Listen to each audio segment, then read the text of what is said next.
It's Mr. Doug Naylor. Hello, Doug. So wrong. Hi, guys. Hi. Great to be with you. Thank you very much. It's lovely to speak to you. How are you today? Oh, I'm very well, thank you. Enjoying the weather. It's fantastic, isn't it? Obviously, the main thing you hear about is the announcement. Now, for people who didn't attend Dimension Jump, would you like to announce what this big announcement is? Well, the announcement is, and there is a little proviso on this. Dave have commissioned 6 Red Dwarf 30-minute long, that's program time, new episodes of Red Dwarf, which we plan to shoot in November, January, February. No problems are anticipated, although I haven't signed yet, and neither of the cast. But I'm quite confident of me, and seeing as the cast have all at some point announced that they're doing the series, because this was indeed the worst kept secret in show business, I think we would certainly have a strong legal case to sue them all if they change their mind. And the fact I'm writing them, would really annoy me if they then turned around and said that they weren't doing it. So how long does it take to get it all together? You know, once everybody's signed everything and everybody's agreed they're going to be in it, how long will it take you to get this done? Well, the thing is, it's just taken so long. I mean, when we did the special Back to Earth, the figures on that were just phenomenal. Dave's, I think, regular slot is about 250,000 per half-hour show, and we went out on the bank holiday, and they repeated us.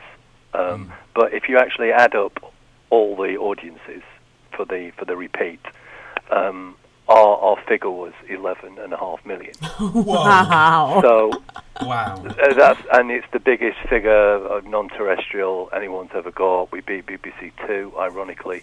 We beat Channel 4. So just in terms of the ratings, it was an absolute phenomenon. And even before it went out, Dave was so pleased with it. They were going, we definitely want more. We want a series. Generally, it takes from the start writing stage. The start writing stage probably started 4 weeks ago. We've got pre-production in October, shoot it November, December, January, post-production, and then it'll go on. It could go on in the summer, but it won't go in the summer because that's not deemed to be a good time. No. For broadcast, it will go on early autumn of 2012. So, obviously, with writing only being the early stages, will it be a continuation, or is it going to be a completely separate storyline like Back to Earth was? No, it will. I mean, what I don't want to do is one of the questions that they asked at the fan convention. What I don't want to do is spend the first 10 minutes of the first show retracking everything. Yeah, and doing a whole load of exposition. By which time everyone's turned off. But the Red Dwarf, rabid Red Dwarf fans are all, okay, fine, we feel much better now. Yeah.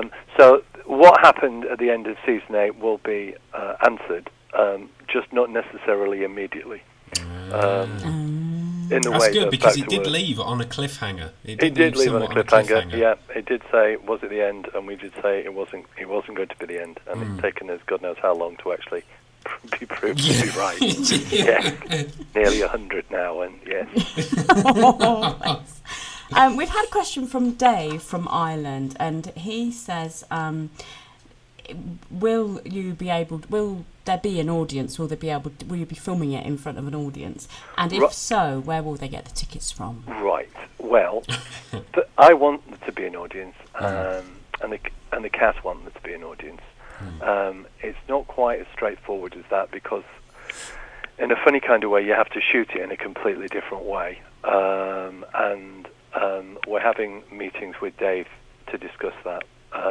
They kind of know how we feel, but equally they're very fond of the big look. But in the end, we're a comedy show first and foremost, and I think the cast really like that kind of.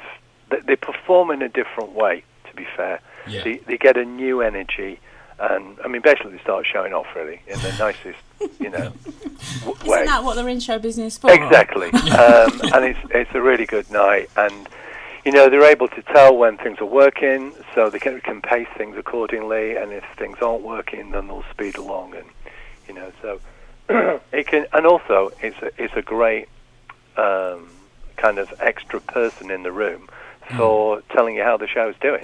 And also then, if it does go out on in front of a live audience, basically fans just need to go onto the website, find out what's happening, and then they'll be told on there how to get the tickets, I assume.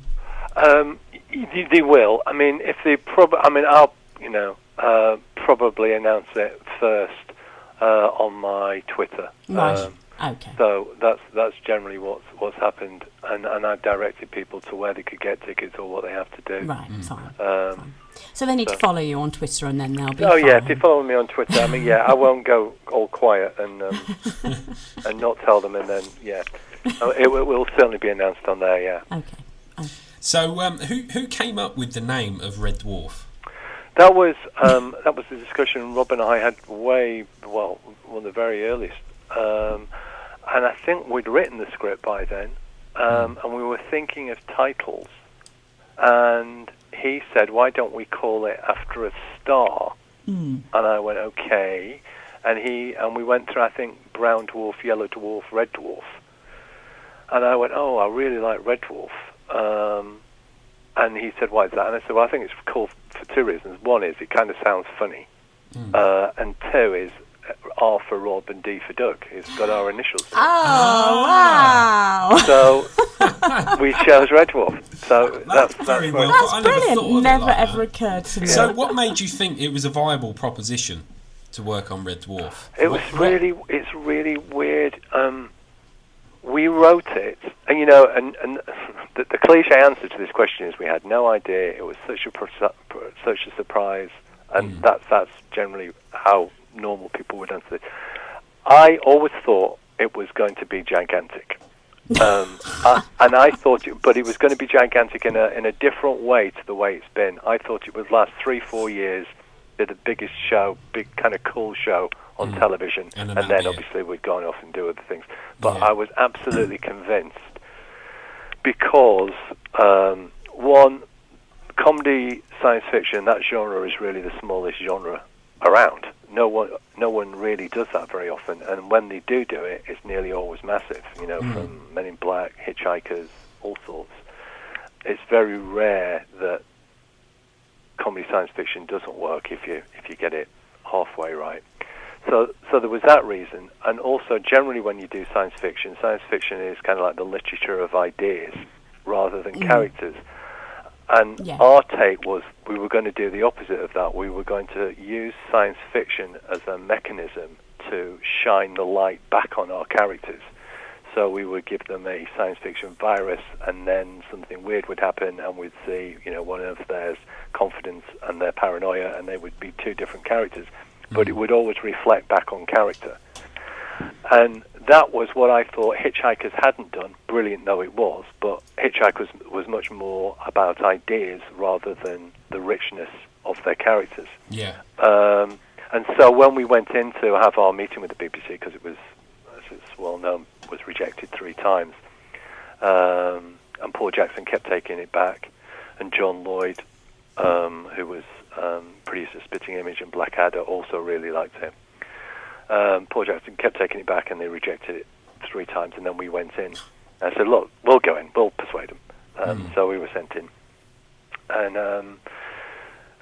and they just didn't get it, and it was sort of they weren't really aware of science fiction at all. It wasn't a genre that they really knew. They were worried by what had happened to Hitchhikers, where it had been incredibly expensive and hadn't been nearly as successful as they'd hoped. Massive on radio, massive in the novels, but the TV series was not that, and obviously that had kind of there weren't going to be very many more of those. So they were not enthusiastic at all, and they also didn't think people would be able to relate to the subject, which absolutely baffled both of us. And the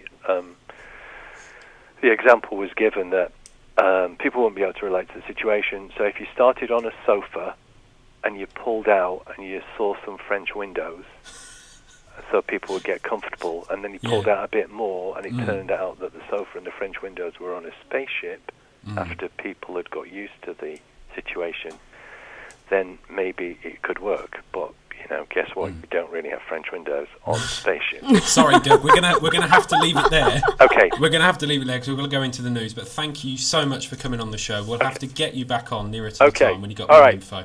Great talking to you. Thank you very Cheers. much. Okay, bye. Bye.